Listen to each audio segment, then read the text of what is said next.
Growing up, I never heard much about mental health, but these days, mental health is a commonly discussed topic. We have World Mental Health Day that encourages the importance of good mental health. Schools have mental health weeks to promote the awareness of stress and depression and how to help. Perhaps you heard of work-life balance. Take a mental health day and see the positive in life. All examples of mental health awareness. But what is mental health? Is it free of mood disorders like depression? Feeling positive in the face of problems? This video will explore the concept of mental health, focusing on various factors that impact its development and how to promote better mental health in life. The World Health Organization, WHO, defines mental health as the following. Mental health is a state of mental wellness that allows people to cope with the stresses of life, to develop their abilities to be successful in everyday life, and to give to their communities. Mental health is as important as physical health and overall well-being, and is more than just a mental disorder. In sum, having good mental health allows you to live a more productive and happy life. Good mental health enables you to cope better with life's challenges and stresses.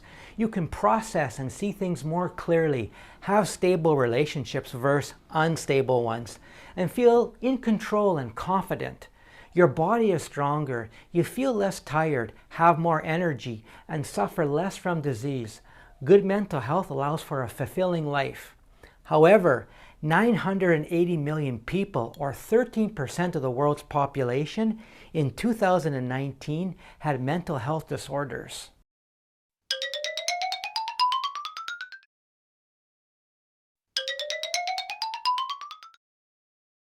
How does poor mental health start? In many cases, issues start in adolescence, if not earlier. Several factors can contribute to mental health issues. Our genetics can create mental health disorders. For example, if your parents have an alcohol use disorder, there's an estimated 60% chance you will have the same. Depression in the family? A parent or sibling with depression can increase your chance by 20 to 30% of developing depression. 2 times as many women as men experience depression. Aside from mental health disorders resulting from genetics or gender, limited education can contribute to poor mental health. A good education allows people greater understanding or exposure to mental health concepts. Many universities have counseling centers and public displays of information on mental health illnesses, especially connected to studying. With greater knowledge about mental health, you can more easily see when you have a problem. With research skills gained through your coursework, you learn more about how to help yourself. Greater education allows for better career opportunities and economic success, enabling you to access professional resources to help. Lack of exercise and unhealthy diet, yes, you guessed it, leads to low energy, feeling unmotivated, and being more physically sick than you need to be. This drags you down both physically and mentally.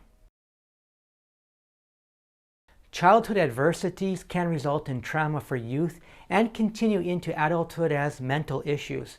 Such children can grow into adults with severe depression. Children in these high-stress situations can have higher cortisol levels. Cortisol is a hormone released in response to stress to help reduce it, an anti-stress agent, you could say. Many people experience bullying in high school. 92% of lesbian, gay, bisexual, or transgender students report being verbally bullied and harassed at school. The effects of bullying doesn't end in adolescence. Still, it can continue into adulthood with people struggling with body image problems, self-esteem issues, eating disorders, social anxiety, and depression. Some also experience post-traumatic stress symptoms. What is your culture or society's view of mental health?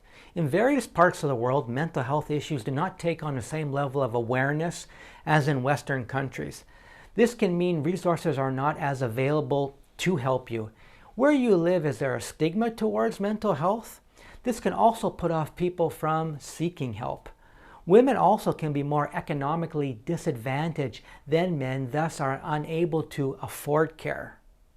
They can be exposed to sexual violence resulting in post-traumatic stress disorder.